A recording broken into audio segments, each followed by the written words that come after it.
Empezamos la grabación. Bueno, buenas tardes a todas, a todos.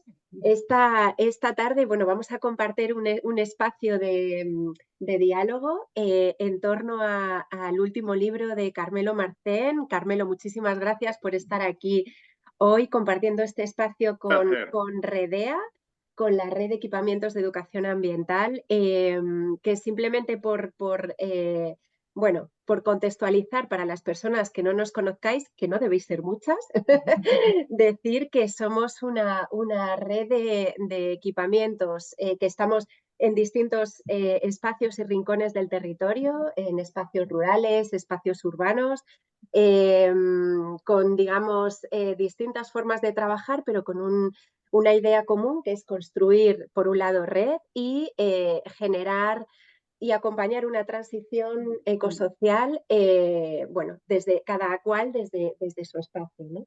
Presento a mis compañeras. Bueno, yo soy Marta López, tengo aquí a mi lado, que ha venido desde la sierra, a Tati Litz, que viene del centro del Cuadrón, y tenemos también a Mariluz desde Granada, presidenta de la cooperativa Huerto Alegre, cooperativa histórica en temas de educación ambiental, y también a Silvia Corchero de la Fundación Paisaje y de muchos otros proyectos también de educación ambiental, también compañera de REDEA. Y presentamos al protagonista de la tarde, que es Carmelo Marcén. Carmelo, eres para todas nosotras, ante todo, un maestro, un maestro, ¿verdad, Mariluz? Esto lo hemos Total. hablado mucho. Te admiramos, Carmelo. Te Nos has admiramos inspirado mucho. muchísimo, sí. Y yo me Como acuerdo de Huerto Alegre y de José Chu, etcétera, ¿eh? No os creáis que os tengo en el olvido. Aquí a los del sur, ¿no? Estuve ahí hace pues 40 años o algo así, porque yo soy maestro de carrera Sí, y sí. si sé algo es por vejez. Entonces, como dice Marta, estoy encantado de, aunque solamente sea de compartir con vosotras cuatro, o sea, que muy bien. Preguntad lo que queráis y voy rápidamente. totalmente, y con las personas que nos verán posteriormente bueno, que esperemos que este espacio pues sea enriquecedor.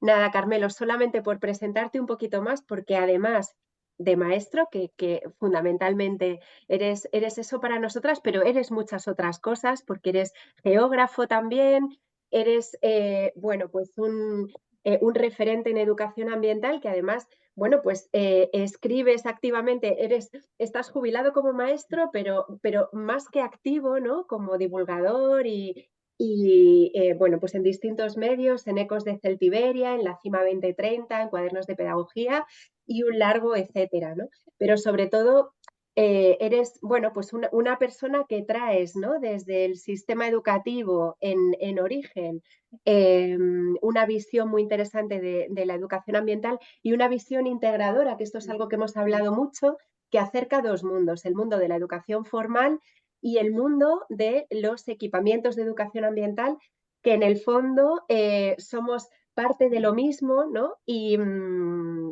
bueno, pues para nosotras es un auténtico privilegio contar aquí contigo en este momento, además tan bonito, de presentación, y lo voy a enseñar, de tu último libro. A ver si doy, ahí está, Ecorrelatos inacabados, que ya hemos empezado a leer con muchísimo interés. Así que paso la palabra a mi compañera Mariluz, que, bueno, hemos preparado de forma coral algunas preguntas, así que Mariluz. Vale. Pues Marcelo, encantada, como ha dicho Marta, de estar aquí contigo charlando. Y la primera pregunta que te queríamos hacer es, ¿cómo surge la idea del libro? ¿Por qué un libro de relatos? ¿Y cuál es el motivo de que estos sean relatos inacabados? Bueno, yo llevo desde Sitges 83, o sea que las primeras jornadas de educación ambiental, hablando de pedagogía ambiental, de didáctica, escribiendo en cuadernos de pedagogía, en aula de innovación educativa, en investigación en la escuela, o sea, en todas las revistas estas y ahora en el Diario de la Educación, lógicamente. Y escribo muy seriamente desde la investigación y estas cosas. Entonces, ahora unos 15 o 20 años me cansé de escribir cosas sesudas y empecé a escribir lo que nosotros llamamos ocurrencias. Y esas ocurrencias las guardé. Las guardé de tal manera que hace unos 10, 12 años o 14 agrupé 29, aquí empiezan ya las elucubraciones, agrupé 29 por si acaso se leían en febrero, ¿no? Y por eso puse 29, ¿no? Entonces, agrupadas en 4 bloques y uno que se llamaba Plus, ¿vale? Entonces se las entregué a un amigo escritor, crítico literario, un escritor famoso aquí en Aragón, y me dijo, me he movido con soltura, dije, pero no, olvídate que eres amigo mío, me he movido con soltura, me ha dejado llegar perfectamente hasta el final, visto lo que se publica, públicalo, que es muchísimo mejor que lo que se publica. Esto ya os digo hace 14 o 15 años. Dice, pero una cosa, cámbiale el nombre, porque yo había puesto ecocuentos para pensar. Dice, quítale lo de pensar, que eso no se lleva. Entonces, a partir de ahí, yo guardé otra vez mis ecocuentos, ecorrelatos, y ahí estaban archivados. Con un amigo nos habíamos centrado en que no íbamos a publicar nada más para no gastar papel. Pero él empezó a publicar, sentí la envidia de vida y dije, voy a buscar quién me publique estos ecorrelatos. Los volví a enviar a otras 2 personas que una la conocéis, que es José Manu Gutiérrez del País Vasco, muy amigo mío y también fue excesivamente indulgente, que me dijo que se había reído mucho, ¿no? Entonces, con el aval de José Manu, con esa excusa, busqué quien los publicase. Me acerqué a FUEM, por lo que representa para mí FUEM, ¿no? Pues mis amigas, la educación más ecosocial, etcétera, etcétera. Y cuando estaba en eso, mi amigo Javier Benayas, y con el cual he investigado cantidad de cosas, pasó por allí y soltó Benayas. Pues se lo podías llevar a este que publica bien, y es Cuarto Centenario. Entonces, la verdad es que Cuarto Centenario ha hecho un libro de autor, o sea, se ha esmerado en que fuese un buen libro, con lo cual se lo agradezco. Acabando, ¿por qué ecorrelatos? Lo entendemos todos, ¿no? ¿Por qué inacabados? Porque en esta visión ecológica mía, lo de hoy ya se queda anticuado porque ya es mañana. Y lo de mañana será pasado. Entonces yo no podía acabar los ecorrelatos. Todos tienen algún final abrupto que los corta y dice, no llegó a publicarse porque la edición ya estaba no sé qué en el otro. Era un enemigo de las no sé cuál. Y ese fue el motivo, ¿no? ¿Por qué la selección? O sea, puse, además lo han puesto muy bien con esto de la etiqueta que se pone en las tal de la fecha de caducidad, sin fecha de caducidad. ¿Por qué? Porque me temo que lo que yo digo aquí se va a seguir prolongando y por eso son sin fecha de caducidad. La portada y los dibujos del centro son del marido de mi hija, ¿no? Que es un especialista en diseñar programas de ordenador para los marcapasos que se ponen internamente, imaginaos, pero es un friki tal, y yo le di la idea y tal. Paso rápidamente porque el inspector, no es el inspector Gadget, no, mucho menos Sherlock Holmes, que adivinaba todo y resolvía los problemas. Este es un despistado, como serían Mortadelo y Filemón, y por eso está provisto de una lupa. Va por un terreno resbaladizo, que es lo que se escribe, y ese plástico de los rotuladores que le van a hacer caer. De tal manera que el inspector este, que no le he puesto nombre, pero se lo pondré, cuando acaban los relatos, como no ha encontrado el final, se sale del ecorrelato a ver si tiene suerte y en el siguiente encuentra el final. Entonces, esa es la cuestión en ecología. No hay nada escrito que sea definitivo, ¿no? Yo he escrito muchas cosas hace 40 años que estaba seguro de que eran verdad y ahora no me atrevería a escribirlas.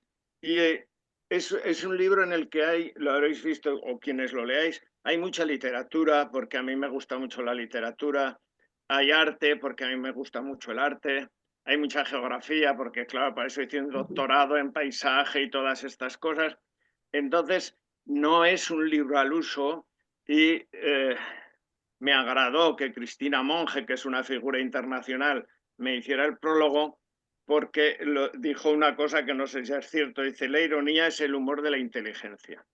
Entonces no es que yo me llame inteligente, sino me llamaba irónico. ¿Por qué irónico? Porque en toda mi trayectoria escolar de formación del profesorado, en el instituto, etcétera, y tal, entre comillas, alumnado que ha pasado por nosotros, por vosotras también muchas veces, ahora se ha despistado en el tratamiento ambiental que vosotras le dijisteis, predicasteis, enseñasteis, etcétera. De tal manera que en las encuestas que yo leo, el 80% está muy interesado en esto, pero el poco por ciento hace algo por esto, ¿no? Entonces me dije, vamos a hacerlo en plano de humor, ¿no? Nadie aprende más historia que con Nieves con Costrina, ¿no? Cuando habla de la historia, tal. Y luego también porque yo soy un admirador de Eduardo Mendoza, ¿no? Y Eduardo Mendoza, sus primeros libros, ahora los últimos me gustan un poco menos, sus primeros libros es que era una cosa tal. Y soy un admirador de Saramago, o sea, a mí me gusta mucho la lectura. Y Saramago, si hay un libro que yo recomiendo siempre, no La caverna, no, esos te quedas cao. Es El viaje del elefante.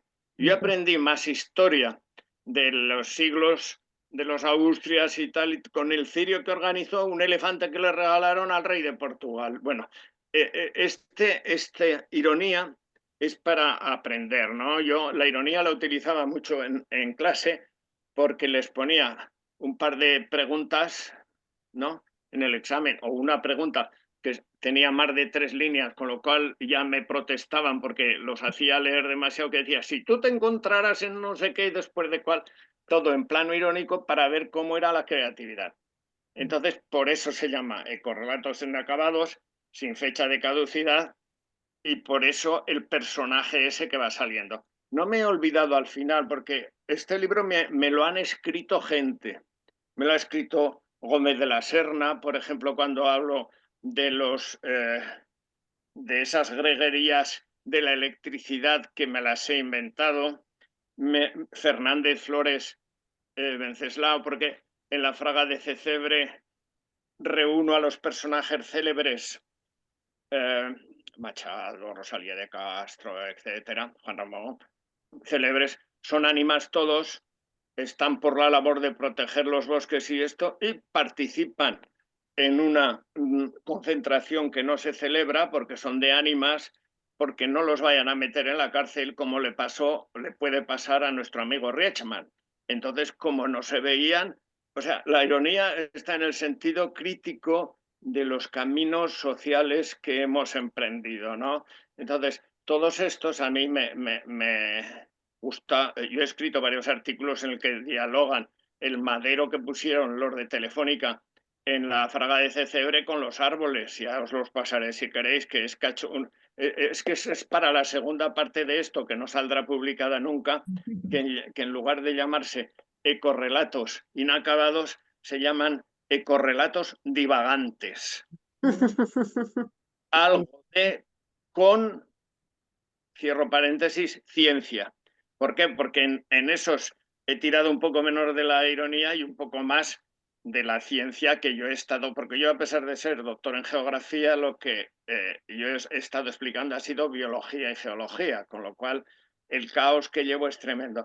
Y hay algunos artículos, como algunos relatos como El pobre Piojo, os adelanto ya, es primicia, o La limpia cochinilla, o cosas del estilo, ¿no?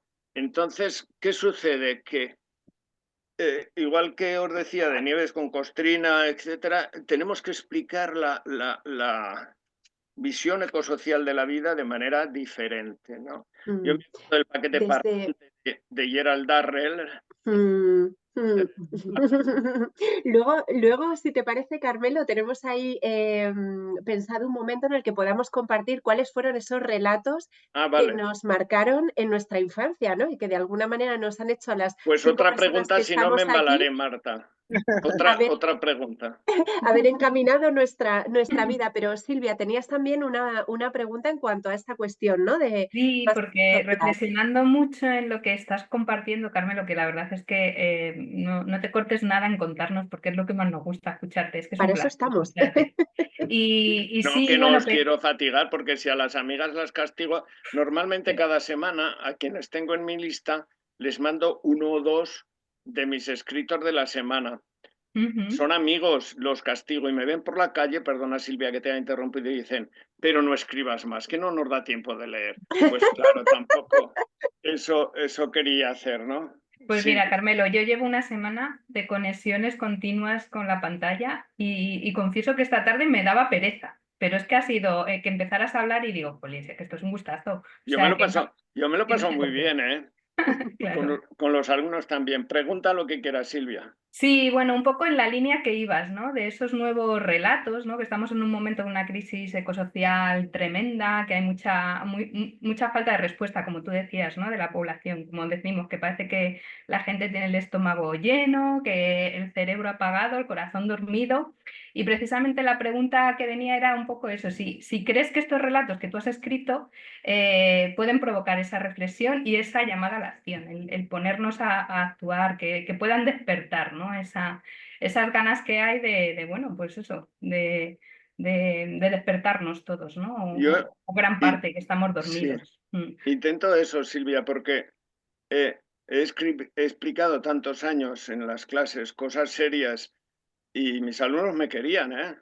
Conste, ¿no? Y teóricamente me hacían caso, ¿no? Pero el resultado que he visto al final me siguen queriendo, pero de todo esto se han olvidado todos, ¿no? Entonces, solo se acuerdan de que yo les decía, cuando yo sea presidente del gobierno, les decía, pues los bosques, no sé qué, tal. Preséntate, por favor. No. Y ahora cuando me los encuentro por la calle me dicen, cuando tú seas presidente de gobierno, y digo, no, que yo ya no me presento en Ya no este quiero. caos. No, entonces lo que a mí me pareció que volviendo otra vez a Gómez de la Serna o Carandel de su Celtiberia Show, que mi blog se llama Ecos de Celtiberia, con la comita esa, porque es eco y a la vez quiere ser un homenaje a Carandel, porque escribía unas crónicas de las sesiones parlamentarias que eran un auténtico lujo. Me las leí casi todas, ¿no? Y con ellas aprendí la historia de cuando Carandel era cronista, ¿no? Como también me gusta mucho Mafalda y Cano, pues resulta que la ironía de Mafalda, eh, para mí, la ironía de Quino, perdón, y de Mafalda, para mí, Mafalda es uno de mis personajes que sale ahí, ¿no? ¿Qué sucede? Que también eh, yo he tenido la fortuna de conocer a Francesco Tonucci, de dar un curso con él, y claro, los dibujos de Francesco Tonucci a mí me han dejado muchas veces empatados y se lo decía a él. Y me dijo, ¿tú por qué los miras bien, no? Porque en algún curso de formación del profesorado, me parece que era en Torrent, en Valencia o algo así, que departimos mucho rato, él tenía un dibujo que decía profesores en formación y era unos avioncitos como todos hemos hecho esos aviones de papel que se tiran y era con la cara de los profesores en formación, ¿no? Como una crítica de lo que hablábamos allí. Pues ese fue el motivo y también una cosa, mira, si me extiendo mucho me lo decís, la cosa era que a los que padecen disonancia cognitiva no les va a convencer. Ahora estoy escribiendo otro libro que se llama Vamos a contar mentiras climáticas ahora que vamos despacio, ¿no? Entonces son todo la mentira más gorda y debajo viene la explicación científica de por qué es una mentira. Pero a los que son negacionistas, retardistas, escepticistas, etcétera, yo con esos no tengo ningún interés en decirles nada. Yo tengo que decirles a quienes si les enciendes una chispita de estas o vas como de payaso, pues quizá alguna vez su pensamiento se mueva en esta dirección, ¿no? Los tiempos están complicadísimos, ¿no? Y muchas veces dicen, ¿cómo no te has retirado ya? Yo me debía haber retirado de hace mucho tiempo, ¿no? Desde hace mucho tiempo. Pero yo me he encontrado siempre con personas encantadoras en esta cosa de lo ambiental y ahí sigo dando la paliza, ¿no? Entonces, ese refuerzo humorístico, irónico, propio de mi tierra también, porque yo, antes que zaragozano y tal, yo soy monegrino. Y el ser monegrino es un privilegio, bueno, como de donde sois vosotras, ¿no? Pero es un privilegio porque es una tierra dura, árida, escépticos, y allí la frase, cuando yo era chico, la frase que más dominaba era el pa' qué. Siempre que alguien proponía algo, el otro le decía ¿pa' qué? Entonces, si no había pa' qué, no se hacía nada, ¿no? Y es una cosa muy curiosa porque en la estepa monegrina de la provincia de Zaragoza es donde más naturalistas, ambientalistas, ecologistas, estamos por número de habitantes, no por espacio, porque hay mucho tal, ¿no? En mi pueblo seremos 12, 15 o 20 y somos 1.100 habitantes. Quiero deciros que, ¿por qué toda esta gente? No es porque les haya enseñado yo, ¿no? Porque se preguntaron, ¿por qué estas plantas son cenicientas todas? Pues hombre, pues porque para reflejar los rayos solares que nos... Bueno, no os doy la paliza de eso. No, no, no, Entonces, está siendo interesantísimo. Además, nos acabas de dar pie para la siguiente parte, porque cuando has traído tu territorio, los monegros, ¿no? Y hablabas de por qué en un territorio así, tan duro, de repente surgen tantos naturalistas. Quizá escucharon muchas historias, ¿no? A lo mejor ahí, Tati. sí, sí, yo, Mira, una cosa que me apetecía mucho preguntarte, porque veo que hay dos cosas así que están muy transversales en tu libro, aparte de la ironía y del humor, que me parece fantástica, un poco como para despertar, como decías y te preguntaba Silvia. También veo que te has inspirado muchas veces en tu familia, ¿no? sí, claro. Entonces, yo, que el equipamiento en el que estoy está en un entorno rural, pues muchas veces hablamos de cuando te juntabas en torno al hogar, al fuego, y se contaban historias y se contaban relatos, ¿no? Y ahí había como ese tejido un poquito que ahora parece que muchas veces en muchas casas el fuego es la tele, ¿no? Horror. Sí, entonces, bueno, esto que se ha perdido, ¿tú qué importancia le ves también como persona que está así como en estos monegros y en este campo? ¿Qué importancia piensas que tiene escuchar y contar esos relatos? ¿Cómo podemos recuperar esos espacios? Sí, en mi pueblo, como somos del Paqué, Mm, tampoco en mi familia no eran muy dados a contar historias. Allí se ocultaba hasta el más mínimo sentimiento, ¿no? Entonces Ujú. nosotros eso de darnos besos y esas cosas tan raras nunca lo hemos hecho, ¿no?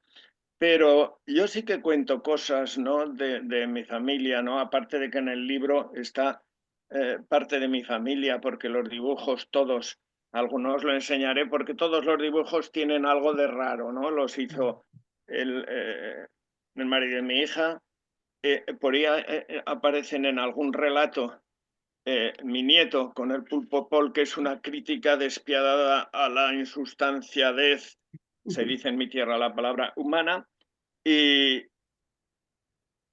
además mi nieto Mario es ese que estudió ciencias ambientales, que servía a Hessel y San Pedro en una cena cuando iban a presentar un libro, y el hombre que había hecho varios máster, etcétera, etcétera, se despertó un día y diciendo, pero esto lo he vivido yo, no lo he vivido, etcétera y tal. O sea, no llegaron a presentar el libro como pasa en muchas cosas, ¿no?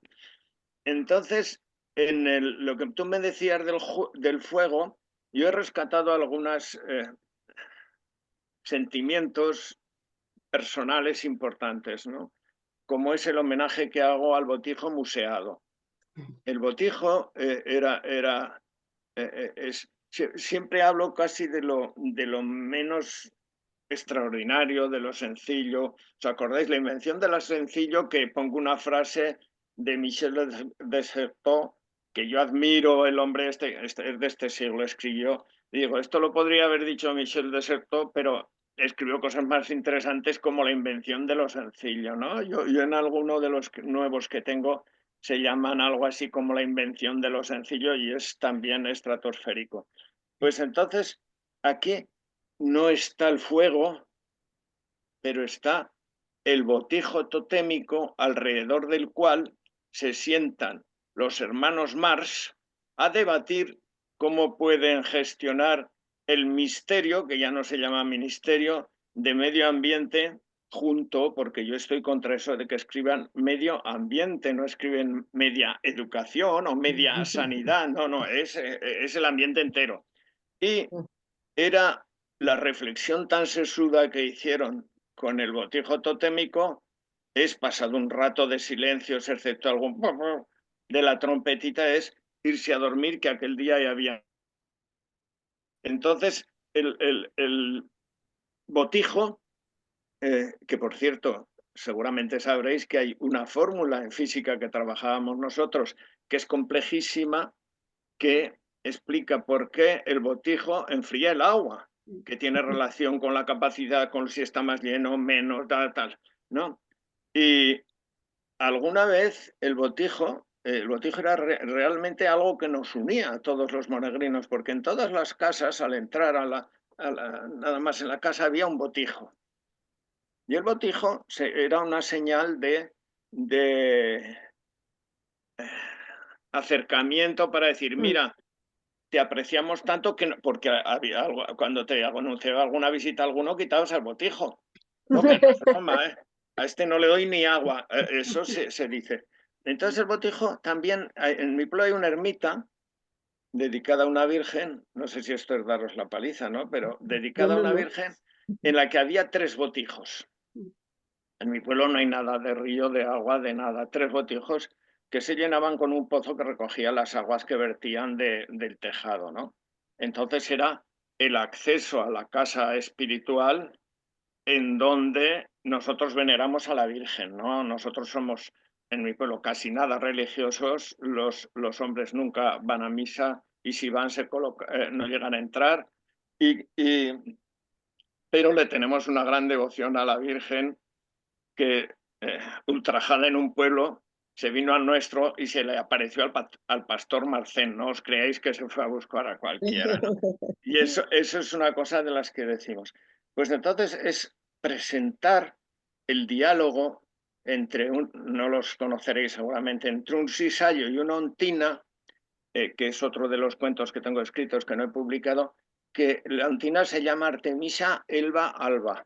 O sea, una hierba blanca dedicada a Artemisa. ¿Qué cosa hay más bonita que la insignificante, que no la conoce los naturalistas del pueblo, sí, que no la conoce casi nadie, es dedicarle un relato a la diosa Artemisa, porque es la planta que sabe resistir como nadie los rigores del invierno y del verano? Ya me he alargado y ya no sé de lo que hablaba. Más preguntas. Sobre el libro también, porque además tengo un apartado especial, hombre, y me alegra mucho que esté Mariluz, porque yo, por la gente de Huerto Alegre, tengo una devoción especial, ¿no? Porque claro, es que empezamos casi con Josécho en aquellos años, que no sé qué, en las primeras jornadas de Sitges, o no sé si estuvo. Con el Benayas estoy hermanado de las primeras jornadas de Sitges, o sea que cuántas tontadas habremos escrito a lo largo de todos estos años, ¿no? Entonces, no sé si tocaba Mariluz o tal, preguntarme otra cosa. Sí, mira, pues nada, me parece muy interesante todo lo que nos cuentas, porque es que todo esto es la transmisión oral que le vas a dejar a todos tus nietos que tienes por ahí, todas estas cosas que nos estás contando tan interesantes. Una cosa que también me parece muy interesante del libro es que tiene una gran, le podemos llamar biodiversidad si quieres, pero biodiversidad de palabras de tu tierra, que eso es muy bonito, ¿sabes? O sea, eso es una cosa que me parece que aporta también mucho, ¿no? Mira, Sí. cuando a mí me dieron por muchas cosas, ¿no? Yo me fui a los 14 años del pueblo a estudiar a la ciudad con becas porque no podía ser de otra manera. Yo siempre quise ser geógrafo, porque cuando yo seguía los partidos de fútbol del Zaragoza, que jugaba la Copa de no sé qué, pero iba a jugar a Leeds, iba a jugar a Nantes. iba a Montpellier, etcétera, y yo en el Atlas Aguilar, que no lo habéis conocido porque ese es más viejo que yo, Lo hemos pues conocido, Carmelo. sí, o era Salinas, era en el Atlas Salinas. En el Atlas Salinas yo me señalaba las ciudades y me trazaba tal. Y como era un curioso, pues también mis abuelos sí que estaban suscritos al periódico y yo me iba todos los días a leer el periódico de los abuelos, en casa de los abuelos, pero no porque me interesasen las noticias, sino porque hablaba del Congo belga, del que fue después el Congo, que fue una de las mayores masacres que hicieron los europeos. En este caso, el Congo era del tío Leopoldo II, que masacró allí todo el bicho viviente. Y me acuerdo todavía de Moisés Tombé, etcétera, de la zona de Katanga, de los minerales y eso. Y para mí era una sorpresa que me había abierto el señor Julio Verne, al cual le hago continuos homenajes aquí, ¿no? Porque en mi casa no había libros, no había libros. O sea, yo encontré a los libros de este señor cuando fui al instituto a Zaragoza. Entonces, para mí fue un descubrimiento. Nosotros empezamos a tener libros cuando se compraban aquellos a 25 pesetas, la colección RTVE. Entonces, no había libros. Y el descubrimiento fue lo que decían los libros, porque yo con el señor Verne me fui a dar la vuelta al mundo en menos de 80 días, viajé al centro de la Tierra, me pasé por la Luna, etcétera, etcétera, ¿no? Y este fue uno de los que me acentuó la curiosidad por la geografía. Yo siempre quise hacer geografía. Y entonces no había dinero, entonces hice magisterio. Y empecé a dar clases y he sido el más feliz del mundo dando clases. Entonces, o sea que realmente los relatos que te han marcado tu vida han sido los de Julio Verne. sí, Julio Verne, y luego cuando ya era más claro, empecé a abrir el abanico con Darrell, que Darrell, claro, es que no era solo lo que yo había leído de las aventuras de Darrell en el Mediterráneo, que yo pensaba, hombre, si te vinieras a mi pueblo ya te explicaría yo, ¿no? Entonces, sí, estaba muy cercano Darrell, la vida de Darrell, de experimentar, de recoger y tal. Nosotros éramos unos depredadores absolutos, sí, integrados en la depredación. O sea, nosotros poníamos cepos, nos subíamos por las paredes a buscar árboles, de tal manera que en una ocasión un amigo mío, naturalista también de mi pueblo, de mi cuadrilla, amigos, firmaba libros en la Feria de Zaragoza y yo firmaba otro libro en otro sitio. Y me fui específicamente a donde firmaba él, que escribía algo así como que árboles, arbustos y hierbas no sé qué de la Sierra de Alcubierra. La Sierra de Alcubierra es la sierra que hay que separa Huesca de Zaragoza, que es donde está mi pueblo. Y le compré el libro y al ir a firmármelo me dijo, ¿quién nos iba a decir a ti y a mí que después de subir las paredes a buscar los no sé qué de los nidos íbamos a acabar los dos en esto, ¿no? Entonces es la curiosidad. Yo sé que no sé muchas cosas y entonces me he entregado a buscar cosas y a veces las he encontrado, pero luego, dado mi limitado éxito en la transformación del mundo, que no aspiro, pues dije, voy a contar, esto se llama en mi pueblo tontadas, voy a contar tontadas en mis artículos y tal, ¿no? Y para que conozcáis un poco más la ironía de esta gente de allá, recuerdo que íbamos a entregar un día las olivas a la cooperativa, pero de mayor, o sea, hace 10 años. Y me encuentra uno, yo escribía entonces en Heraldo de Aragón todas semanas, ¿no?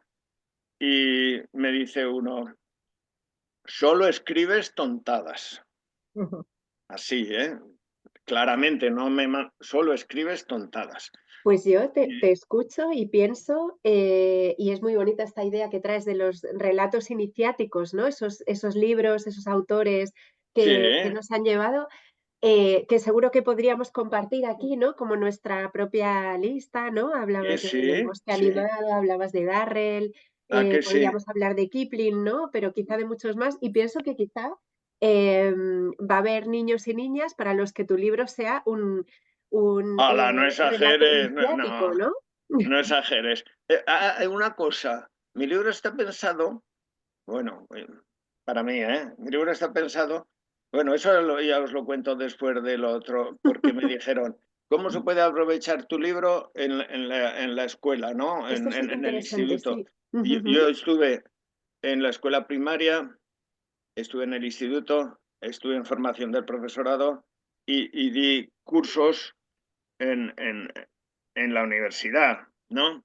Entonces, sí que tengo un amplio abanico de a quienes he castigado y no me han hecho ningún caso, ¿no? Pero lo que os contaba de que me dijo, solo escribes tontadas, para que entendáis la ironía, también la de Cristina Monge, porque Cristina Monge es de mi tierra y entonces sí que me entiende. Cuando me dice este fulano, solo escribes tontadas, ¿no? Y le dije, ¿tú te acuerdas de La Codorniz? Y dice, hombre, ¿cómo no me voy a acordar? ¿Y qué ponía en La Codorniz? Y dice, no me acuerdo. Digo, hombre, la revista más audaz para el lector más inteligente. Y dice, pues sí. Y digo, ¿tú entiendes mis artículos? Y dice, hombre, ¿cómo no los voy a entender? Digo, pues es que tú estás entre los inteligentes, escribo para gente como tú, ¿no? Entonces, esa cuestión de descubrir cosas sin decir nada. Entonces, por eso recomiendo que sea un libro para el profesorado, para la gente que se dedica en las redes de educación ambiental, bien sea en espacios determinados o en acciones posteriores, que trabajan mucho porque son unos asalariados y asalariadas explotados, así explotados, y no les da tiempo de pensar. O sea, yo me quejaba en el instituto que decía, la escuela es el lugar en el que más se evalúa y menos se cambia tras la evaluación, ¿no? Entonces, yo les digo siempre, cuando me reúno, estoy en la Asociación de Educadores Ambientales de Aragón, pero soy el abuelo y entonces no. Y les digo, tenéis que pensar lo que hacéis porque hacéis. No, eso no, porque tienen que vivir. Tienen que vivir. Entonces hoy buscarse el sustento no te da tiempo de educar al pensamiento. Entonces, y eso es grave. Hombre, yo puedo decir lo que me dé la gana en los periódicos y donde sea, porque mira, como no sé, bueno, sí, alguna vez se han metido conmigo por algunas cosas de la guerra, de Gaza y cosas de estas, ¿no? Que te metes en berenjenales. Pero ya no me acuerdo de qué estaba hablando, que me había dicho Mariluz. Bueno, oye, que otra cosa Estamos que... hablando de los libros iniciáticos que habla Sí, Marta, Sí, pues que nos han llevado un poco a crear cosas y a fomentar francés, esa curiosidad que tú has... el francés es muy importante, ¿no? Luego, cuando yo hice magisterio, me pusieron El Principito, Le Petit Prince, en un disco, días y días de clase. Yo recuerdo haber odiado al Principito, como no os podéis imaginar, porque además la profesora de francés no me ponía buena nota. Y luego, no hay un libro con el que más haya disfrutado, bueno, quizá uno que ahora os diré, que con El Principito. Yo El Principito me lo he imaginado en todas las historias. Alguna vez sale aquí, porque si habéis visto al final, se incluye no se llama glosario, se incluye una relación de las gentes que me han ayudado a escribir esto, porque si no somos nadie, somos el producto de lo que han pensado toda esta gente. Annie Proust, el Pulpo Paul, ahora os contaré una cosa del Pulpo Paul, Emilia Pardo Bazán, Edith Piaf, también os contaré una cosa de Edith Piaf, es que me encantaba como cantaba. Y aquí la mezcló con George Moustaki, que es otro que me cantaba como cantaba. Y también resulta que los protagonistas de un diálogo en WhatsApp, conversaciones en WhatsApp, son Jos Mustaki y mis paisanos Amaral. Pero si os fijáis, todo lo que se dicen son los títulos de sus canciones que inducen a la rebelión, ¿no? Rebelión, revolución, etcétera, ¿no? También me gustaban mucho esto. Entonces, a los alumnos yo les ponía, para protesta de ellos, preguntas que nunca tenían respuestas cerradas. Nunca. Y eso les causaba bastante molestia, porque estaban acostumbrados y me decían, ¿no nos podías poner exámenes como un profesor normal? ¿No? O sea, más de una vez me lo ponían, ¿no? Pero eran capaces de lucurar cosas, ellos hacían crucigramas, ellos hacían aforismos. Habéis visto que en uno he dedicado uno a escribir aforismos de la sed. O sea, se habla mucho de la sequía, de no sé qué y tal, pero no de la sed, el concepto sed. Y entonces ahí he escrito unos cuantos aforismos y otras cosas copiadas de, como no, de García Márquez, de un personaje universal en la literatura que para mí es Italo Calvino. Hay un libro de Italo Calvino que no sé si habéis leído, que es Las ciudades invisibles. Bueno, pues con ese hice yo unas prácticas propositivas de conjunto interacción que me quedaron muy chulas. Luego el ministerio me las hizo cambiar porque era demasiado atrevido. Entonces, pues de Italo Calvino, por cierto, Italo Calvino tiene una serie de relatos, cuentos o como sea, que se llama Las Cosmocómicas. Ese no sé si lo habéis visto. Pues miradlo, porque es el estrambote continuado que, por ejemplo, hay dos personajes, todo es el cosmos, etcétera, ¿no? Hay dos personajes que no existen, que se pegan unos diálogos sobre la nada impresionantes, de una filosofía estructural, pero tal.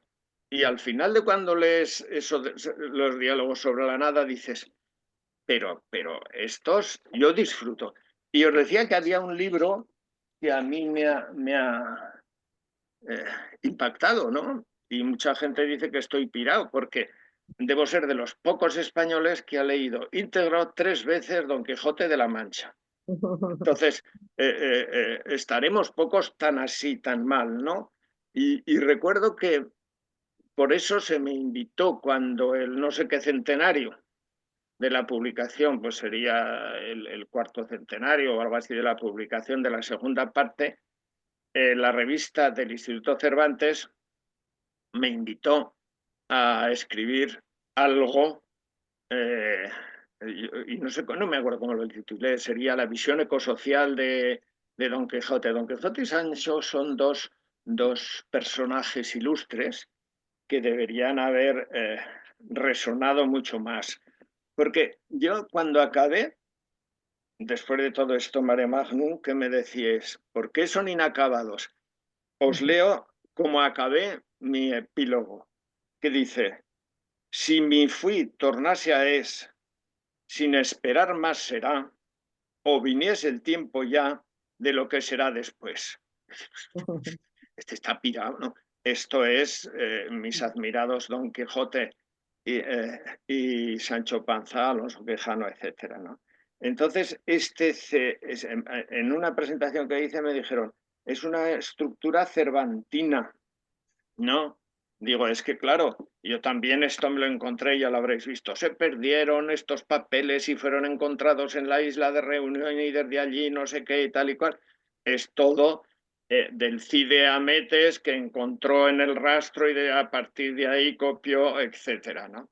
Entonces, el disfrute ha sido tal que una editorial que no sabía dónde se metía se me invitó, dijo que eran muy buenos y me invitó a que yo escribiera 4 libros y les dije que yo no, yo escribiría mis cosas en el periódico en Ecuador. Oye, y una cosa que también nos llamaba mucho la atención de tu libro es que tiene muchos protagonistas que son como seres pequeños que pasan inadvertidos, ¿no? Entonces, sí.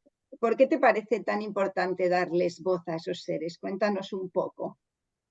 Pues porque la voz de los supuestamente insignificantes, el reconocimiento de los insignificantes, no existe. No existe. Cuando hay películas documentales y tal, no aparecen los insignificantes, ¿no? Ujú. Yo me esmeré mucho en que mis chicos aprendiesen que las cadenas tróficas tienen muchos niveles y de los más importantes están los insignificantes. Ahora ya os digo que en esos correlatos divagantes uno de los protagonistas son los piojos. ¿Os podéis imaginar mayor estupidez? Pues sí, son los piojos, claro, porque los piojos han tenido una importancia grande. En uno que escribí en Ecoescuela propuse que todas las escuelas le hiciesen en la entrada una estatua, un reconocimiento a las algas.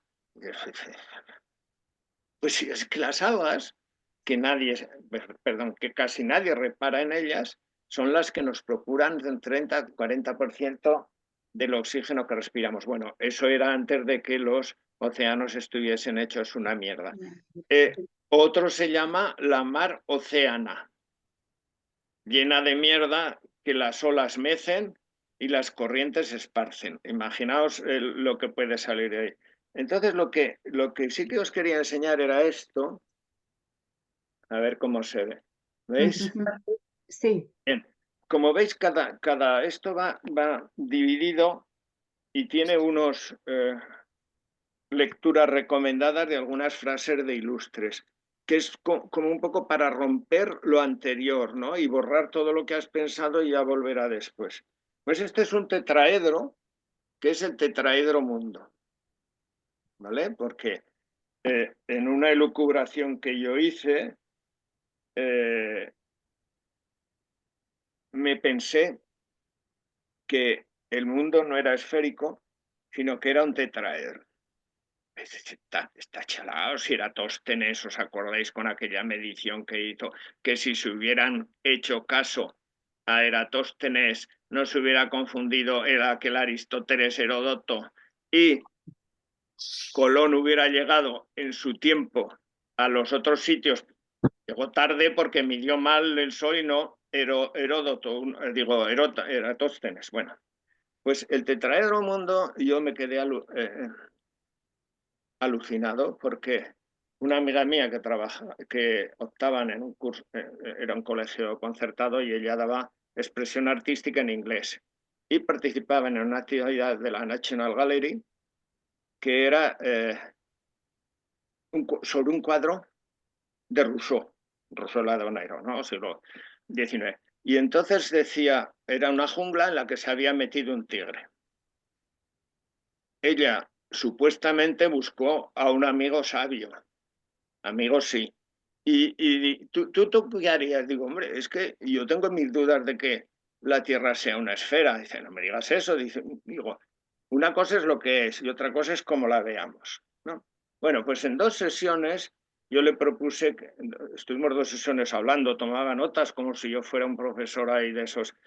Y yo le propuse que sus alumnos representaran la Tierra como un tetraedro. Claro, en una cara estaba sostenibilidad, en otra cara espacio-tiempo, en otra cara ecología y en la otra no me acuerdo.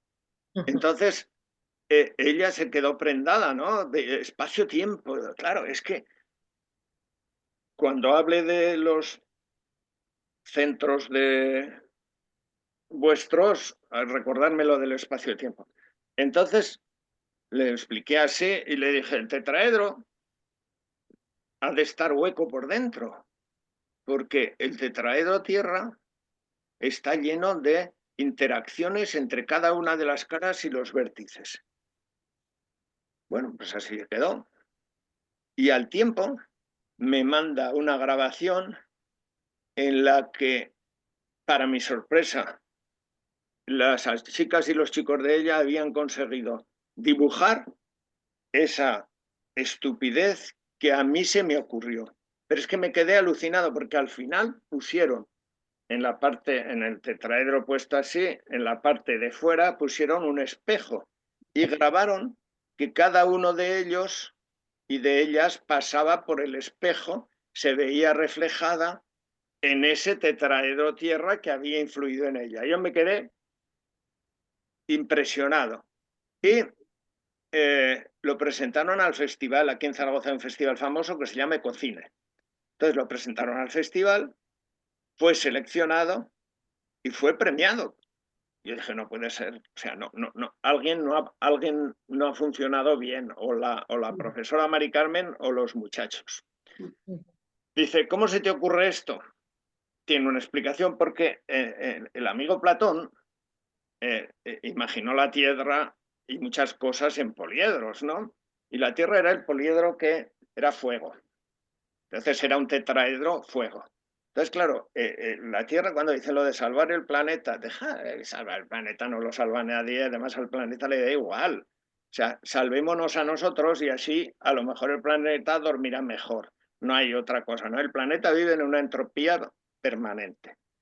Pues resulta que eso que hizo el señor Platón de imaginar el tetraedro, lo recupera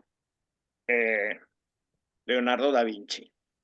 Que Leonardo da Vinci es otro de mis admirados, porque Leonardo da Vinci fue un dios. ¿Os acordáis una serie que había en televisión que vivían allá arriba, bajaban allá abajo, y era muy majeta, que trabajaba esta chica Ana, que no sé qué? Pues de esos era Leonardo, ¿no?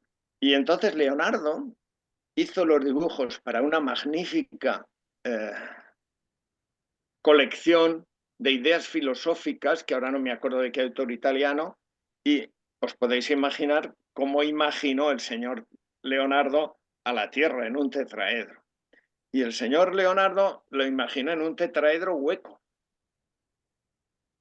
porque por ahí fluían. Pero es que además el señor Leonardo lo publiqué en Ecoescuela. El señor tetraedro, como yo me había imaginado, colgó el tetraedro del aire. Porque claro, un tetraedro, si lo pones en el suelo, solo se ven 3 caras. Entonces es cuando le das la vuelta al tetraedro, empiezas a entender la historia de la vida. Podía haber puesto la esfera en la que Mafalda le decía, se lamentaba de la pobre tierra y le iba poniendo, ¿os acordáis? Tiritas, ¿no?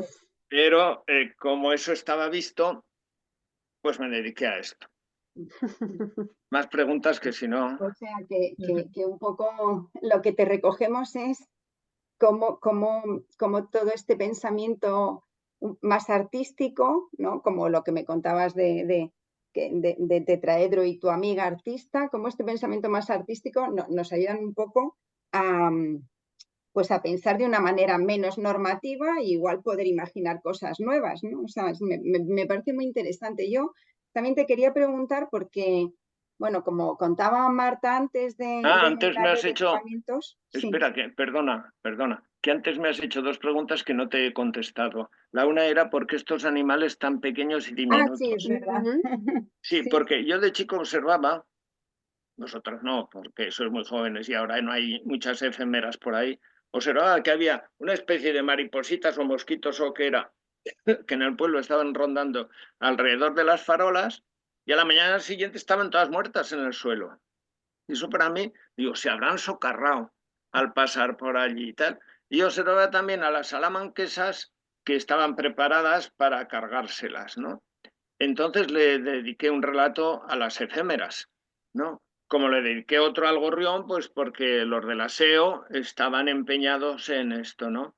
Como le dediqué otro a las hormigas, que son bichos pequeños, a mí me gustó mucho Hormigaz y Bichos, ¿no? Estos de dibujos animados. Las hormigas, contrariamente a lo que se ha dicho, recuerdo haber leído un libro de un autor vasco que decía hormigas y cigarras, en las que ponía las hormigas a eso. Vale, pues en el hormiguero es una dictadura, el hormiguero es una dictadura asquerosa. Entonces yo quería rescatar la libertad desde un hormiguero. Y hay una hormiga que ha sido elegida por los dioses, tiene la capacidad de pensar, aprende idiomas y liga con un guerrero. Y aprovechan los días en los que los hongos del hormiguero emanan mucho, porque los hongos tal, y los guardianes se chutan y están todos que nada. Y salían fuera. Y una vez cayeron en un camping en donde había franceses y belgas, sobre todo belgas, ¿no? y siempre tenían la misma música, y estos se quedaron, especialmente ellas, juzgadas, o sea, por la música que se escuchaba allí, ¿no? Y salieron veces y veces. Ella fue a la biblioteca del hormiguero, que era llena de laberintos como la del nombre de la rosa, ¿os acordáis? No sé qué. Y también ella vigilaba los libros prohibidos y esto. Y ella hizo su plan para evadirse del hormiguero. Lógicamente no tenían nombre, tenían número. Ella era la B, no sé cuántos, no sé qué, tal. Y cuando ya estaban decididos a irse, se pusieron nombre, ¿no? Ella se puso Edith y él se puso George, ¿no? Edith y George Mustaki eran los dos que sonaban. Entonces, ¿qué sucedió después? Pues que cuando ya se fue, era el día de partir, él, que era un caguetas, se quedó porque prefirió la seguridad del hormiguero a la aventura de la hormiga. Y resulta que sonaban esas dos personajes célebres de la música universal, porque Edith Piaf cantaba Ne me quitte pas y Mustaki cantaba La Liberté. Entonces, mezclando todas esas cosas, pues salió una cosa aparentemente bonita, ¿no? Entonces era mi homenaje a las hormigas, pero para decir que las hormigas estaban sometidas a la dictadura del hormiguero. Este autor vasco las ponía fatal, fatal, fatal. Eso que se dice la cigarra, Esopo ha tenido mucha culpa en todas estas cosas. Esopo, también lo digo en uno de mis... Esopo ha sido con sus fábulas, ¿no? Es que se las copiaron el Samaniego, La Fontaine, etcétera, y tuvieron tanto predicamento porque eran tan moralizantes que, claro, la gente, las iglesias han dominado siempre. Entonces se lo copiaron, pero eso yo lo quitaría. Bueno, perdón, otra cosa. Nada, sí, te comentaba que como te decía Marta, que tenemos como muchos equipamientos ambientales distribuidos por toda España, por todas las comunidades autónomas, que pues todos los días le damos vueltas, intentamos pensar, bueno, cómo podemos activar a la gente para un poco que se pongan en marcha, ¿no? Porque vemos que en líneas generales hay mucha gente que está como muy parada, ¿no? Entonces, nos parece muy bien, pues, tus relatos con tu ironía y con tu imaginación para que la gente se active, que se haga preguntas, pero nosotros te queríamos preguntar si te parece que los equipamientos de educación ambiental pueden ser espacios idóneos para generar nuevos relatos que activen a la población. ¿Cómo nos ves? Alrededor del fuego o del botijo, ¿no? Sí, hay tres cuestiones que yo os quería decir tres cuestiones y pasamos ya a los centros, ¿no? A los equipamientos, centros, no sé cómo llamarlos, ¿no?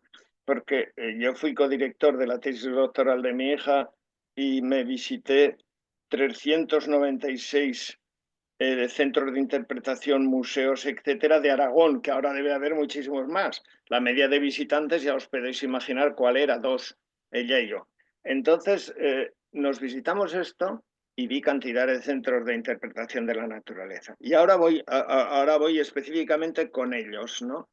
Entonces, tenéis dos problemas importantes, muy importantes. Es que la visión que se da de la naturaleza es en un artículo que os he enviado, que escribimos el señor Benayas y yo,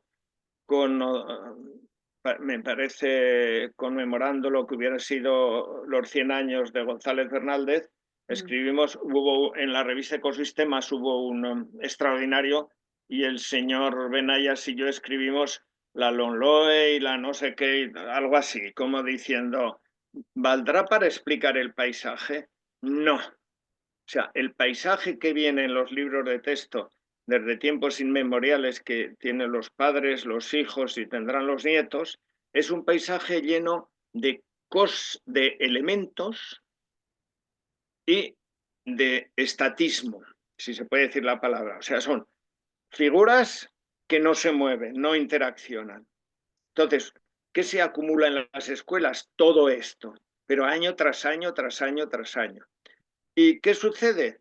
Que la sociedad entiende lo mismo, de tal manera que la salida al campo es como ir a un museo, ¿sabes? Que ves muchas cosas, tú te expansionas, que esa era una de las cosas que criticábamos en el artículo, pero nada más. Para entender un paisaje hay que meterse en el paisaje, observar, porque pasará esto, si la luz, si no sé qué, etcétera. O sea, no puedo meterme en un coche, caminar hacia donde, que soltar a los chicos y decir, ojo, qué bien lo hemos hecho, lo hemos llevado 4 fines de semana seguidos al campo. Me imagino que eso no cambia en absoluto. Bueno, en los cuestionarios que hemos hecho nosotros nos han demostrado que en absoluto cambia la percepción ambiental. O sea, tendremos que luchar mucho, vosotras, en los centros de interpretación, porque las ideas previas que manejan los escolares, son estáticas. Yo hice una crítica muy feroz y me llovieron algunas críticas muy feroces sobre la Expo de Zaragoza, agua y desarrollo sostenible. Y dije que había mucha agua y nada de desarrollo sostenible, porque ahora va una crítica con los centros de interpretación. En la mayor parte de los centros de interpretación que yo he visitado con mi hija para hacer la tesis, no aparecen personas. Todos son imágenes de cosas bonitas, quietas, perfectas, idílicas, armoniosas y más cosas. Entonces, claro, eso reafirma la idea que yo tengo sin ser conscientemente, ¿no? A mí, yo una vez propuse que bastantes de las cosas que se explicaban allí, que eran complejísimas. Oye, ¿cómo funciona el freático? Meca. ¿Cómo funcionará el freático? ¿No? Menos mal que en el del Ebro tenemos una maqueta en donde las aguas suben y bajan, pero vamos, ¿no? Y yo propuse poner también copias de obras de arte en las que se plasmase naturaleza. Y entonces os voy a hacer una sugerencia, recomendación. El lector de lo posible, el imaginador de lo más perfecto que hay, se llama Pieter Bruegel el Viejo. Entonces yo con Pieter Bruegel, lo mismo de la vida ecosocial que las estaciones, el no sé qué de la cruz, no me acuerdo ahora, hacía una crítica feroz, ¿no? a la crucifixión, etcétera, y a cómo se presentaba, pero sobre todo son estos que hablan de las 4 estaciones que tenéis allí, tal, ¿no? Quizá ahí, Carmelo, y abres un tema que yo creo que nos mueve mucho, ¿no? a todas, porque también apostamos por otro tipo de equipamientos y otra forma de hacer educación ambiental, si bien es cierto que aún hay muchos centros que responden al modelo que planteas, pero sí que, bueno, precisamente las 3 compañeras que tengo aquí representan centros y sobre todo experiencias mucho más profundas, donde lo humano, ¿no? Aparece de forma más clara, donde el arte, donde la poesía, ¿no? Que tú traes también mucho, es un elemento muy presente, donde hay una relación muy potente con los territorios. Sí que creo que por suerte, ¿no?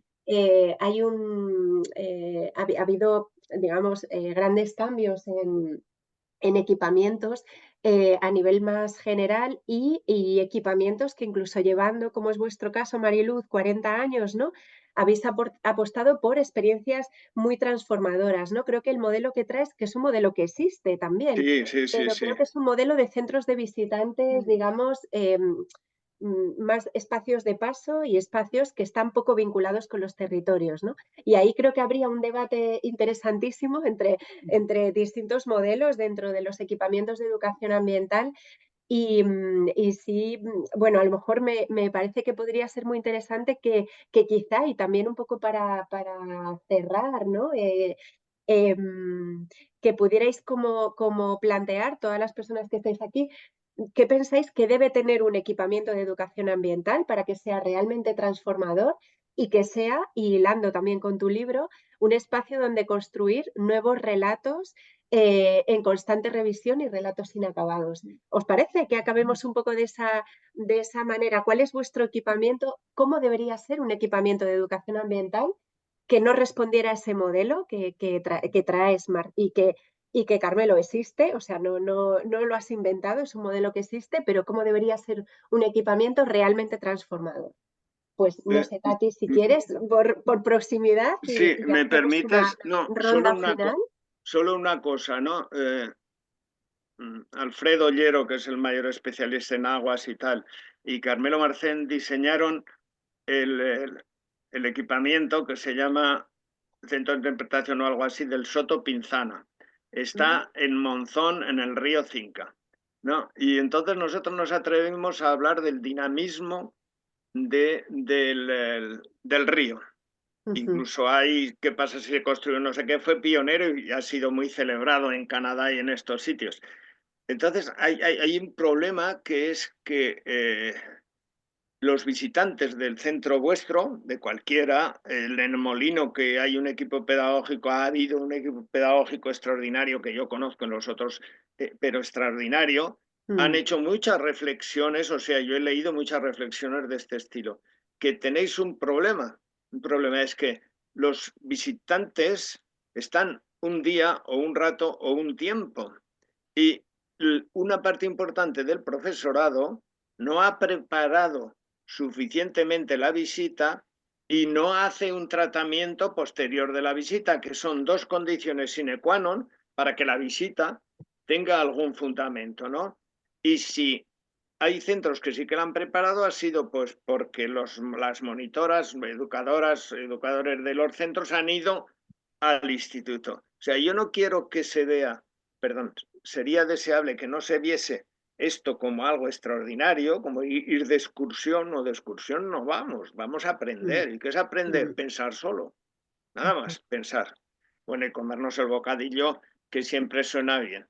Pero os invito a que digáis, y yo por eso decía que la última invitación, bueno, de estas cosas tenía muchas anotadas y tal, es para que la percepción de la vida, fijaos, en el Quijote, lo mismo que yo hice del Quijote, bueno, lo mismo, perdón, yo hice del Quijote una cosa que se me ocurrió. Bueno, pues Ortega y Gasset, cuando se cumplían los 300 años de esto, le encargó al señor Azorín que hiciese un recorrido por la Mancha y que escribiese sobre el Quijote. Es maravilloso lo que hizo Azorín. Pero es que 100 años después, El País le encargó a Julio Llamazares que hiciese lo mismo. Y es una cosa totalmente distinta. Con lo cual, estas dos personas que estaban facultadas para esto, yo digo que sí en los escolares, pero el problema es tremendo. Me da igual que se llamen situaciones de aprendizaje que aquellas rúbricas que había que coger al que se las inventó no sé dónde. ¿Tropecéis con este problema? Que no hay acompañamiento en los colegios e institutos de lo que vosotras podáis hacer. No hay preparación para qué se va, ni hay trabajo posterior, cuando debería ser para mí un módulo de aprendizaje el día que están en el centro X. Ese es el origen de un módulo. Perdón. No, perfecto, porque si os parece ahora quizá podéis terminar contando cómo desde vuestros equipamientos precisamente sois capaces de revertir estas dificultades, ¿no? Y bueno, pues darle la vuelta a la situación y generar experiencias, llamémosle experiencias de aprendizaje o como queráis, o experiencias vivenciales transformadoras, ¿no? ¿Cómo conseguís que sean espacios donde eso ocurra, ¿no? Claro, hombre, nosotros tenemos la suerte de estar en un entorno rural y de trabajar con colegios rurales más que con colegios que vienen de Madrid. Entonces es verdad que ahí pues tenemos como esa ventaja. Pero una de las cosas que nos está ayudando mucho, no solo con los escolares, sino con todo el tejido social del territorio, es que lo hemos empezado a hacer un poquito desde la pandemia, empezamos a coquetear con todos los temas artísticos, ¿no? A colaborar con gente de artes plásticas, de artes escénicas, gente de la literatura.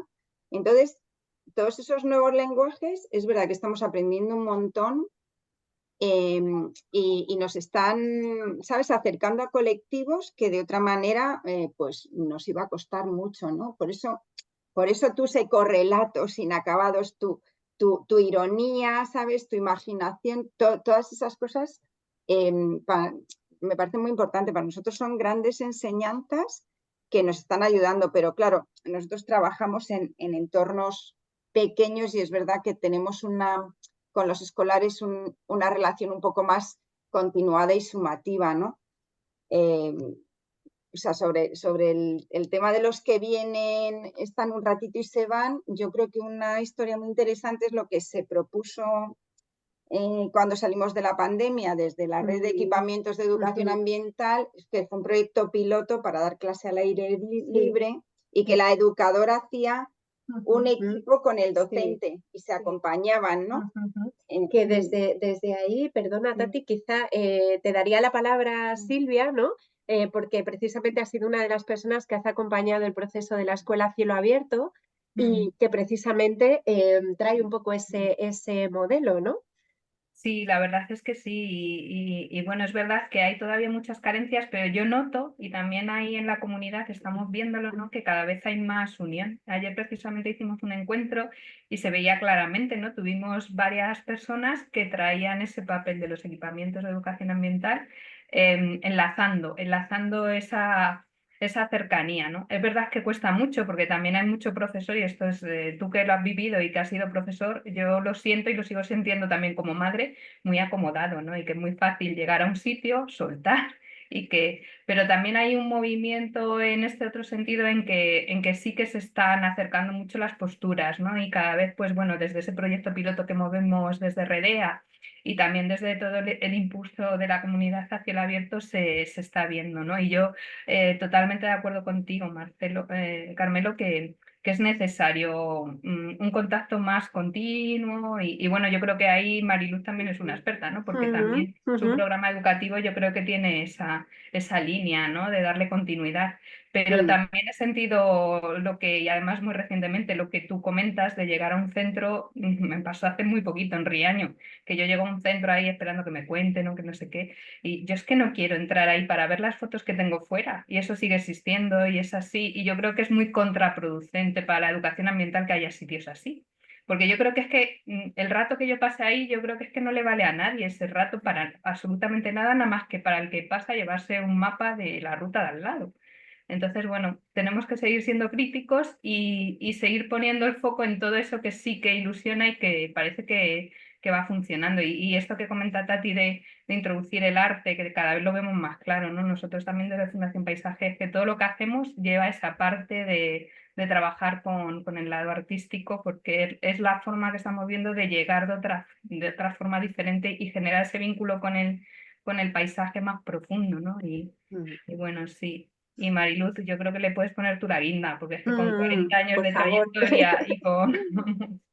Bueno, yo creo que, por supuesto, estoy muy de acuerdo con todo lo que ha dicho Marcelo y vosotras, pero creo que hay un reto por el que tenemos que seguir peleando, que es que después de tantos años no hemos conseguido trabajar juntos, escuela, equipamientos y tantas iniciativas, no solo equipamientos, tantas iniciativas que hay de todo tipo, ¿no? De huertos urbanos, de familias que están haciendo otras cosas. Y para mí, y si además si nos fijamos en la naturaleza, ¿no?, en el que todo está interrelacionado, todo se condiciona, todo se cambia mutuamente, pues nosotros como sociedad y como entidades que nos dedicamos a la educación, creo que este sería el reto, trabajar juntos. Es decir, la escuela es un sistema educativo formal, puede coordinadamente, es decir, no improvisadamente, puede trabajar con los equipamientos con la escuela, con los ayuntamientos y generar ahí un sistema educativo integrado. Para mí eso sería el ideal. Y luego ya más, digamos, digamos, en nuestra tarea cotidiana, evidentemente, para transformar hay que bueno, aprender por inmersión, ¿no? Meterte en el Ujú, sitio, ir en contra de esas visitas que son tipo de museo. Nosotros también, Tonucci nos lo decía, que los niños no roten, que estén tiempo en un sitio, que les pueda permitir que surjan preguntas, que surjan contradicciones y bueno, y sobre todo plantear preguntas, no dar las respuestas eh, como un mantra, ¿no? Sino aprovechar el tiempo que estén en nuestros equipamientos para provocar preguntas, sensaciones, emociones, experiencias que luego las trabajen en la escuela, lógicamente, pero hay de todo, ¿eh? Hay niños que, por ejemplo, yo pienso en los niños que viven en Almanjayar, que pasan el verano a 40 grados en un piso de 60 metros, que una salida a un espacio natural donde hay agua, río y árboles es algo que dice la excursión más bonita de mi vida, ¿no? Luego hay ecoescuelas que trabajan, que están todo el año, los niños están investigando, están aprendiendo a pensar, a elaborar propuestas y vienen aquí a un equipamiento y entonces es una continuidad que se profundiza pues desde cómo transformar nuestros patios hasta por qué los animales, los animales están en granjas intensivas y no como aquí, o por qué el tomate que me como aquí es directo y no viene 20 kilómetros o 1000 kilómetros desde un sitio, ¿no? Y por supuesto, nosotros como Tati y como estamos trabajando con los pueblos cercanos mucho, queremos trabajar con el territorio, con lo cercano, con lo pequeño, para eso, para establecer esos lazos y esos vínculos, y con muchos lenguajes. Con el lenguaje de la ciencia, con el lenguaje de la literatura, con el lenguaje del arte, con el lenguaje de los relatos, porque también cada niño, cada niña es un mundo, ¿no? Engancha de una forma diferente, hay Le que tocan generar cosas diversidad. exactamente, ¿no? Entonces, Fíjate, no, ahora lo que dice Mariluz. Yo he escrito mucho sobre los ODS también, ¿no? Y entonces decía que el 17 tendría que ser el número 1. Porque claro, cuando llega uno al Totalmente de acuerdo. 17 ya, anda ya. Qué importante ¿no? eso, sí. El número 1. Y entonces, a la vez fui en el instituto varios años el jefe del departamento de actividades extraescolares y no sé cómo se llamaban, ¿no? Complementarias extraescolares. Y se recibían en el instituto de media, 30 y tantas ofertas mensuales de actividades, vamos a llamarle socioambientales o tal, ¿no? Entonces, ¿cómo se adjudicaban esas? Pues quizá el equipo directivo tenías la mala suerte de pasar por el pasillo en ese momento, por el despacho, por la puerta, y decir, oye, que me acabo de llegar no sé qué. Entonces, nosotros íbamos porque había que ir, ¿no? Pero en cualquier caso no estaban organizadas. Y teníamos compañeros que se llevaban si era una visita larga y tal, se llevaban la hamaca. Entonces, cuando estábamos allí generando no sé qué tal, iban en la hamaca, se extendían la hamaca, ¿no? Entonces, a mí me parece que esta discusión es importante. Hace 40 años o 30 y tantos o 30 y muchos, yo también formaba parte del grupo IRES de Andalucía, ¿no? Y sí, es que uno es tan viejo que ya tiene tantas yo también experiencias. formo parte de ese grupo, Marcelo. Bueno, pues... Y se han reunido en Ermita Vieja, bueno, todos los años, muchas veces. sí, yo Ahora recuerdo... el grupo está un poco Un más poco bajo. así. Yo con el que tengo, bueno, con el que mantengo todavía relaciones con Rafa Porlar, no por cuestión personal. Pero yo recuerdo hablar con José Eduardo Díaz, y, y pensar que, ¿os acordáis aquello que decíamos? El entorno es ilustrador de conocimientos, que es una opción, ¿no? Es una opción que decir, mira, vamos a salir a la Laguna X y o a la Ribera del Ebro y vais a ver los pisos de vegetación, etcétera. Es generador de incógnitas, vamos a salir y vamos a ver la mierda, perdón, lo que hay en un río que teníamos justo detrás del último instituto donde estuve, ¿no? ¿O qué es esto, no? O es un lector de social. Yo recuerdo que en las ciudades invisibles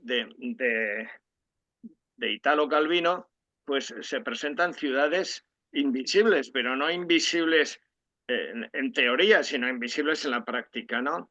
Y había dos que me encantaban. La una era cómo entraban y salían los víveres. Es que está escrito en el año 1970, no, más o menos, y es totalmente actual. Y entonces era un modelo, ¿sabéis? Tipo Marco Polo, ¿no? Que le contaba al Gengis Khan lo que había visto y no sé qué. Pues igual le cuenta las ciudades y no sé qué. Y había dos ciudades concretas que a mí me entusiasmaban. La una era la de los basurales, no recuerdo, y la otra era la del sistema de abastecimiento de agua, que era Leónea. De esta sí que me acuerdo, ¿no? Bueno, pues la de los basurales, que iba extendiéndose así hasta que daba para muchísimo en una clase, no solo de ciencias, que no. Yo lo hacía con la gente algunos años que podía, de sociales y con la gente sobre todo del Departamento de Lengua y Literatura, porque luego en los institutos, o sea, ya sabéis que hay muchos reinos de taifas, entonces yo no conseguía acordar con el Departamento de Sociales, o como se llame, y Humanidades, que no diésemos el de Biología y Geología y el de Humanidades, los dos, el universo, los planetas, el movimiento y todo esto, ¿no? Entonces, resumiendo, hay estos ecorrelatos, hay más ecorrelatos, pero Pues, sí que podemos... sí que Carmelo, Carmelo, como vamos a, vamos a tener que ir un segundito. cerrando. Sí, dime, Mariluz. Dinos. Nada, que le quería decir a Marcelo que seguro que los vamos a utilizar en los equipamientos, porque nosotros en los equipamientos que los niños se quedan a dormir, sí que leemos cuentos bajo las estrellas, alrededor del fuego, contamos historias y utilizamos mucho los relatos para captar, ¿no? Para centrar un Pues, poco ¿qué te parece, Mariluz, si acabamos como con esa invitación a los equipamientos a que quizá puedan utilizar este libro para esas historias tan necesarias, ¿no? Alrededor del fuego / botijo, cada cual el elemento o que bajo las elija. estrellas en verano. Exacto.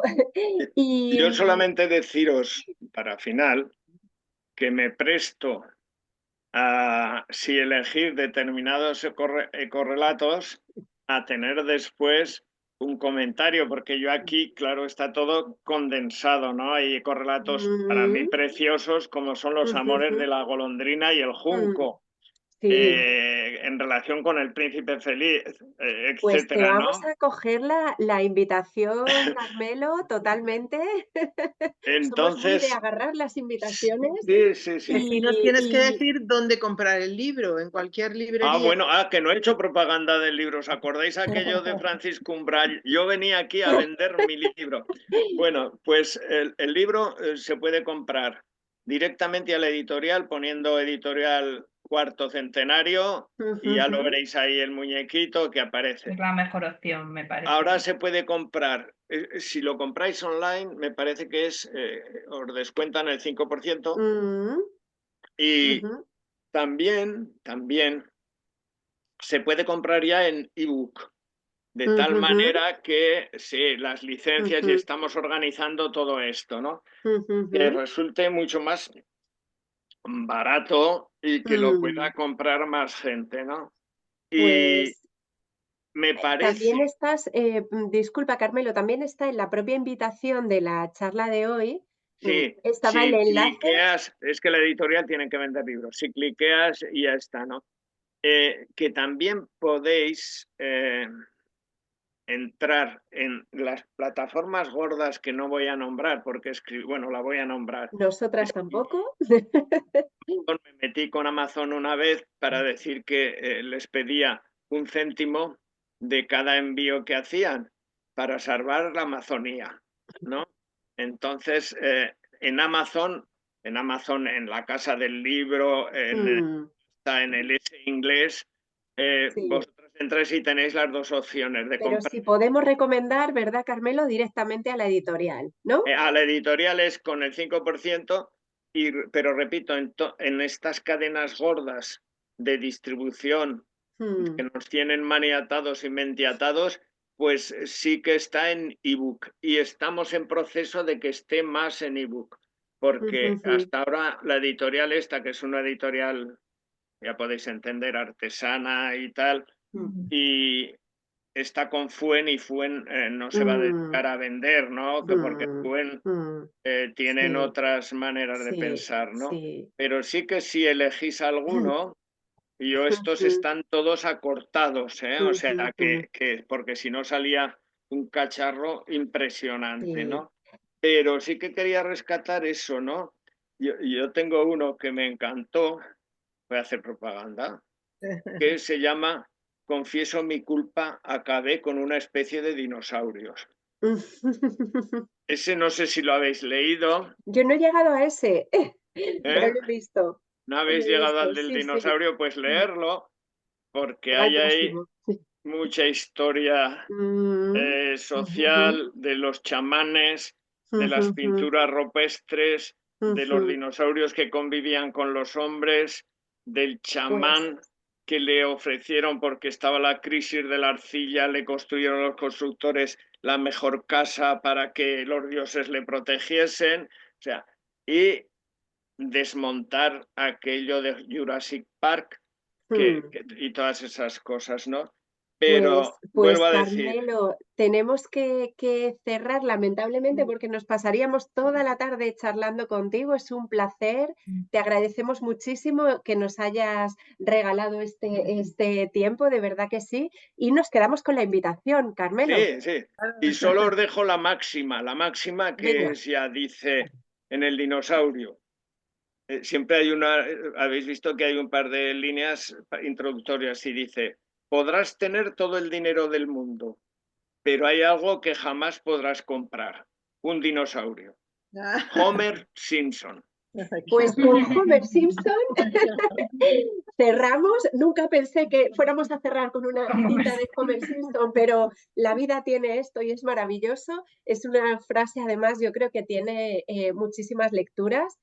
Y de verdad, gracias. Bueno, gracias Carmelo, gracias Tati, gracias Silvia, gracias Mariluz. Un placer. Ha sido un rato maravilloso. Con vosotros y con Carmelo. Y nada, bueno, te tomamos la invitación, Carmelo. Esto no acaba aquí. Silvia, espero haberos entretenido, que era el objetivo mucho. Totalmente. Sí, es pues un placer. Yo te lo he dicho al principio y te lo de sigo verdad un diciendo. placer. Es que tienes tanto que contar, pero seguimos. Seguimos. Que os vaya muy bien. Gracias. Que os vaya muy bien. Ha sido un gran placer porque además todas conocidas, pues entonces aquí, ¿no? He estado en familia. Como en familia, eso. Muchas gracias. En familia. Gracias.